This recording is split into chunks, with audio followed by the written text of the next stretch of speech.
Okay, today is Wednesday, October 23rd, and today I learned a few things, but I kind of combined them all to this one truth that I've been thinking about a lot, and I think now is going to be the video where I explain all of my thoughts on it, and that is about habits, and how habits basically define your life, because they define your actions.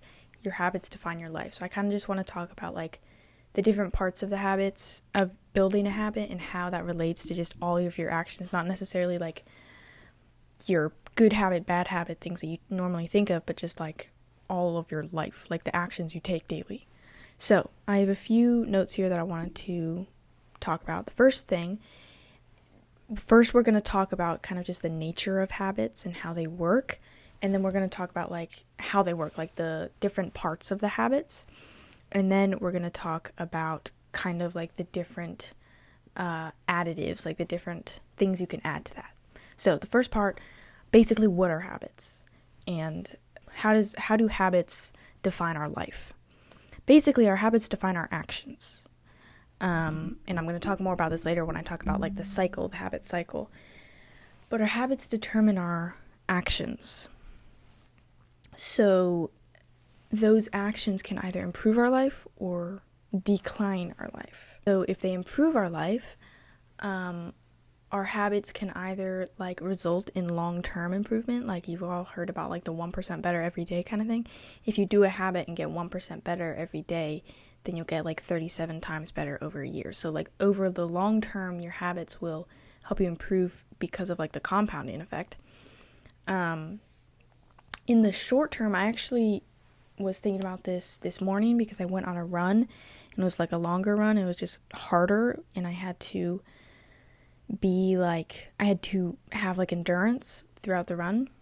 And I was just thinking about how like our mental fatigue's a lot slower than our physical. Like we know this from working out. Like our muscles fatigue, but then our mindset and our mental can push those muscles to like do another rep or like run for longer or whatever. So I was actually thinking about that this morning. So in the short term, having this mindset of your mental fatiguing before your physical helps you like push you in the short term. Thinking in the short term for your habits builds endurance and builds just do one more rep. I talked about it in another video, just do one more. But in the long term, like when that compounds, it gives us like a long-lasting improvement. So that is how habits can improve your life, but how can habits decline your life? Because we can have good habits and we can have bad habits.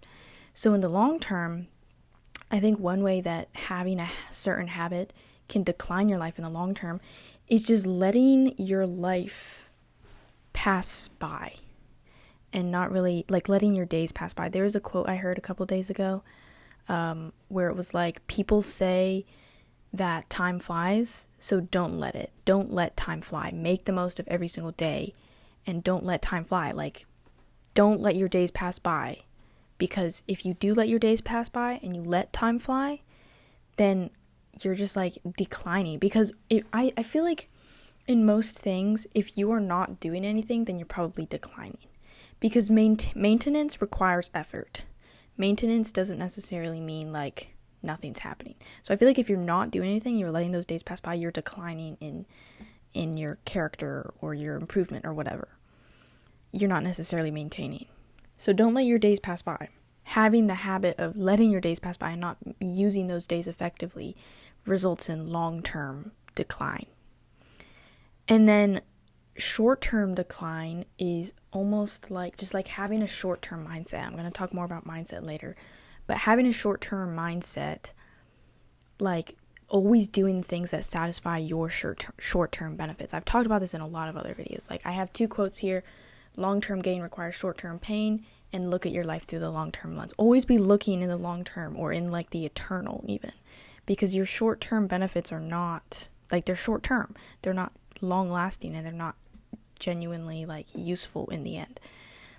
So having that habit of having a short-term mindset, like within all your habits, like having a short-term mindset and thinking about like, I'm scrolling because that benefits me in the short term. I'm I'm wasting time because that benefits me in the short term. But we don't have the default of thinking in the long term, and we need to change that.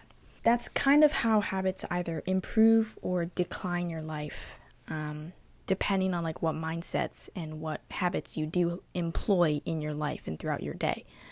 So next I want to talk about kind of the different parts of a habit. So the habit cycle, as well as your like the mindset part of it.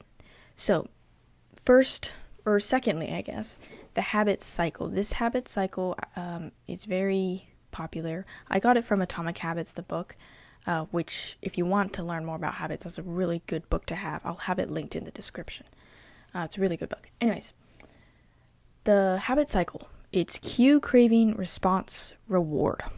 If you don't know what the different parts are, basically the cue is like something that triggers you to like do the habit. It's like the trigger kind of. The craving is like the benefit that you get, or not the benefit. It's like something you want when you see that cue. The response is like the actual habit, and then the reward is like, oh, I got something from it. So like when you are scrolling on your phone, the cue is a notification pops up. The craving is, I'm procrastinating. I don't want to do this thing. I just want to I just want to not use my brain or overload my brain, I guess. The response is to like start scrolling, and then the reward is like, I get these dopamine hits. So then like we keep doing it, right? So that's the habit cycle. And I have found that this habit cycle can be applied to a lot of different things. So the main example that I was thinking about is sin. If you don't know, I'm a Christian, and I'm trying to learn as much as possible in that regard. And today at youth group, we were talking about like sin, and he mentioned like a little cycle kind of thing of like the sin cycle, and it was slightly different, but I was able to match all the 4 parts of the sin cycle he talked about to the 4 parts in the cue, craving, response, reward habit cycle, which was really interesting because sin is fundamentally kind of like a habit. So it's just interesting that like those cycles matched up. And I have found in previous learnings that the habit cycle can be applied to a lot of different things. And I realized in the car, I was literally trying to like think through, just think more about habits in the car because it's just time that I can use to do that. I was thinking more about this, and I found out that the habit cycle can be applied to any action you take, whether you repeat that action or not. And if you do start to repeat it, it's because your reward was satisfactory enough, right? So any action you take. So when I work out, right, when I go to work out, the cue is, let's say, my reminder on my phone to work out at 4 p.m. So that's the cue. The craving is like having the accomplishment of working out, having the pump, and like feeling good because like working out makes me feel good. So like that's the craving. The response is I go work out, and then the reward is similar to the craving, except the craving is before and the reward is after. The craving is like wanting to have the reward, and then the reward is like you do have the reward now. So that's just an action. That is actually a habit I've built. It's not necessarily subconscious, but it's a habit I've built, and it has those 4 parts: the cue, craving, response, reward.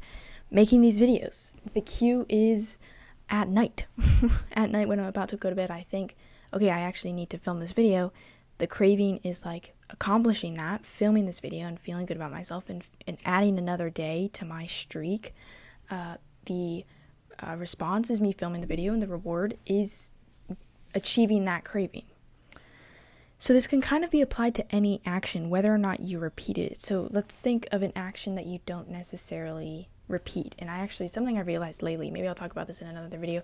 Life is very repetitive in many different forms. But anyways, an action that you might not necessarily repeat. Let's say your sibling asks you to go get them something from their room. Like you're in a different room, they're like, oh, can you go get my charger or something like that. The cue is them asking you that. The craving, I guess, is just like the accomplishment and the fulfillment of like helping someone. Maybe you're bored and you have nothing to do, and you're like, oh, this is something I can do to fill my time. the response is going and doing that thing, and then the reward is achieving what your craving wanted. So yeah, like I said, this can be applied to any action that you take, whether that is repeated or not, and you start to repeat these actions and you start to form them as subconscious habits when the reward is like rewarding enough and you enjoy that reward enough, and when you're continually fed this cue. So I think that's a big problem why like scrolling on your phone is such a big problem, because the reward we get, the dopamine hits, the short-term dopamine is like very rewarding for our brain, and then we are continually getting the cue of doing that because like our phone is always having notifications, our phone's right next to us, like the cue is always there. Our phone is always with us, so the cue of scrolling is literally always with us. So like we have no reason not to, according to our brain. So yeah, that's just what I've realized. I realized that the habit cycle can be applied to really almost any action that we take, whether that is repeated or not. So I was thinking like when you're trying to improve your life, right? When you're trying to use habits to like improve your life, take a look at the actions that you are taking that do improve your life and see how they fit in the habit cycle and how you can replicate that with other actions that you need to take in order to improve your life. And do the vice versa for the things that are declining in your life. Oh no, the habit cycle is just a very logical way to think about your actions. It's just breaking down the different stages of the different actions you take. So that's why I'm talking about it. Like, that's why I find it interesting. Okay, another thing that I learned today in youth group is that, or something like a connection I made, is that in a way, the whole idea of Christianity and like living as a Christian can be related to this habit cycle. So really what you're doing is you're responding to a cue or a craving, like a trial or like a temptation, and you're responding to it with the right response, with the right mindset. So those are like the parts of the habit cycle. That's a connection I made. And I'm going to talk more about mindset and like having the right mindset and having the right response to a certain cue or craving. But that was just a cool connection that I made. The next thing I want to talk about is having focus, and then we're going to talk about mindset, and then we're going to talk about the big picture. So, focus. Focus, okay, on like the micro scale, focusing like on your school or focusing in your workouts or whatever. That focus is really just trying to be as efficient as possible. So like with your school and your productivity, you want to be as efficient as possible and like get what you need to get done as quickly and efficiently as possible. But on the macro level, focus is your determination. Like, what are you willing to give up to achieve your goal? I've been learning a lot about this in a video that I was watching the other day by Alex Hormozy.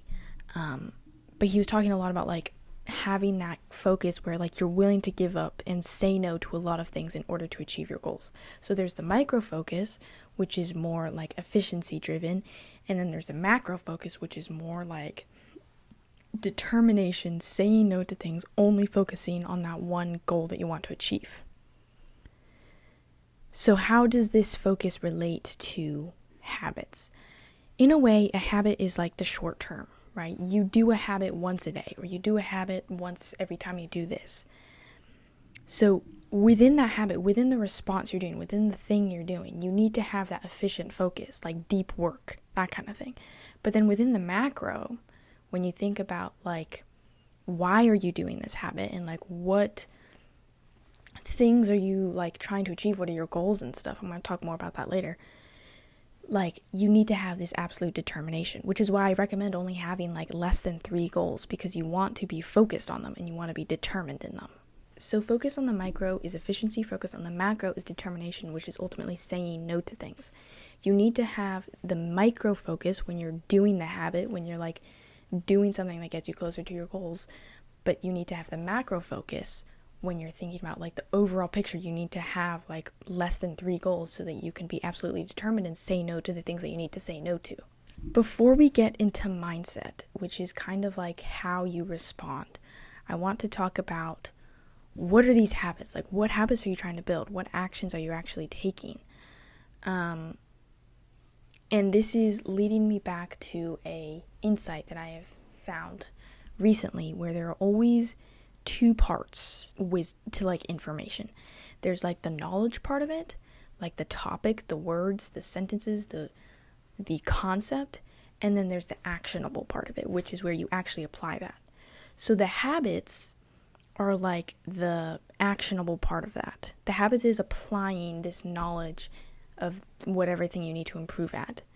But the knowledge part of it, like the information, the concepts, the topics that you're trying to apply, those are the things in self-improvement. Those are the things like the parts about you that you want to improve, or the parts about you that you want to remove from your life. So maybe I'll talk about that in a different video. I don't have my thoughts completely gathered on that side of it. I've talked briefly about a few like aspects of that, and I'll link a few videos down below I'll link the videos that I mentioned down below, some ones that will be helpful to connect to this video. But I just want to get that out there. I should have said this at the beginning, but like, you need to have the knowledge part of it, the concept part of it, the conceptual part of it, and you need to have the take action part of it, like the actionable steps that you're doing. The habits are the actionable steps, but the knowledge part of it is like the parts about you that you're trying to improve. So just wanted to say that to make sure you guys understand this big picture. Okay, so the last thing I want to talk about is your mindset. Your mindset determines how you go about this response to your habit. One thing to kind of introduce this, I want to talk about something I was thinking about this morning, which is about mornings. I've been thinking about my morning routine recently, and I realized that whenever I go about a morning, I always want it to be like slow and controlled. I feel like my good mornings are when it's like slow and I can take my time and I'm not worrying about what I need to do for the day, and I can just like slow and controlled. And also, I also like doing something like really hard in the morning, like right when I wake up, and then after that, I'm like slow and controlled.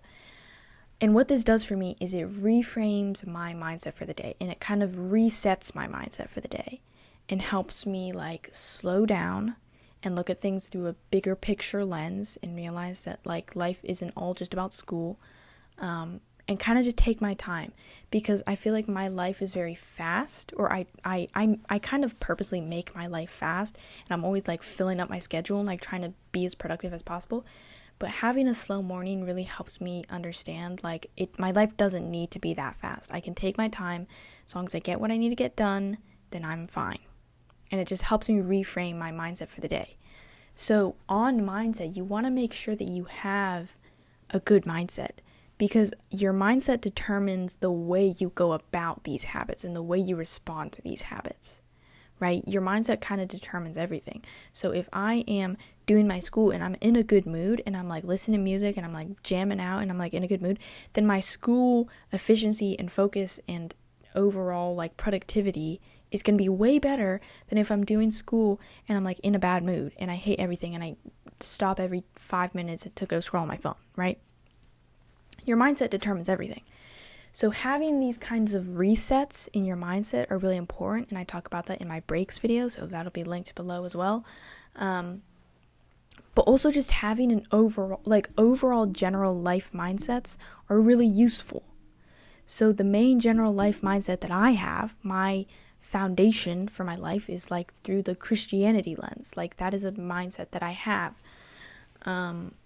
like based on the Bible. But there are other mindsets, like there is like a growth mindset. There are certain mindsets you can have when you're focusing. There are certain mindsets you can have when you're working out. There are certain mindsets you can have when you're playing a sport. There's so many different mindsets that you can employ to make sure you're responding to your habits, responding to the cues the right way for your situation. So you need to have these mindset resets in order to make sure you're using the right mindset for the situation you're in. So if I'm about to go play a sport, I don't want to have the mindset of like school. I don't want to be thinking about school while I'm trying to play a sport, right? You need to make sure you're resetting your mind and resetting in order to employ the right mindset for your situation. That is kind of what I learned today. That is all the things that I wanted to talk about. I feel like this video is more of a skeleton of things that I want to talk about in the future, kind of like a framework, kind of like a base for things that I'm going to flesh out in the future, more on mindsets, more on the knowledge that you need to know what to improve, more on just like building a habit in general, more on Christianity. Like, I feel like this video was kind of like a base for that. But I hope you got something helpful out of it, because understanding that habits form your actions, which ultimately form your day, which ultimately form your life, is really important. And I guess that's kind of the point that I wanted to get across in today's video, and maybe start you guys a little bit on how to do that. I'm gonna, in like my upcoming videos, I'm just gonna talk more about this. This is kind of my thing, talking about habits, about improvement, about Christianity, like sports, or at least how I'm applying certain things to sports. And so if you want to see those kinds of videos, then definitely subscribe, because that's kind of my jam. That's what I like thinking about, and that's what I like talking about. So if you found this video helpful, then definitely hit the like button. And if you want to see more videos like these, then definitely subscribe, because this is what I'm doing. Like, this is me. Before I end this video, I want to talk about kind of more about me, like more about this channel's future, I guess. Basically, today is day 100 of what I learned today, doing what I learned today videos. So I've posted 100 days in a row of talking about what I learned that day and how I'm trying to apply it to my life and how you guys can apply it to yours. So that's what I've been doing for the past 100 days.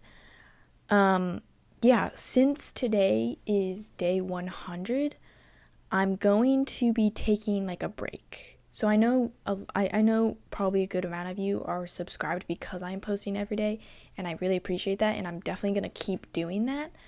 But I'm going to take a break, probably either like 3 to 7 days. So like at most a week. So I'm just going to take a break just to kind of gather my thoughts, gather my YouTube stuff, and kind of just like reset everything. Also just to make sure I don't like burn out or anything, because it is kind of draining to be posting every single day. So I kind of just want to take a break. So with that being said, moving forward, I'm going to take a break for maybe like 5 days average, but after those days, I'm still going to be posting every single day, just like what I've been doing for the past 100 days. So if you want to see that, then definitely subscribe. And if you don't really know what I'm about, then you can literally just binge all my other What I Learned Today videos, because I have 100 of them now. And so there's a lot of information out there that I know has been helpful for other people, so they'll probably be helpful for you. It's a goal of mine to reach 1,000 subscribers before the end of 2024, so before 2025 starts again. So subscribe, because we're like 300, a little over 300 subscribers away. So if I could get that, then that would be really cool. Yeah, I'm gonna kind of reset for a few days, but we'll be right back at it with posting every single day. If you want to see that, then subscribe. You guys are the best. I'll see you in the next video. Bye. For the real ones who stayed, you're the best. Like, comment, subscribe. And if you got this far, then comment below a poop emoji.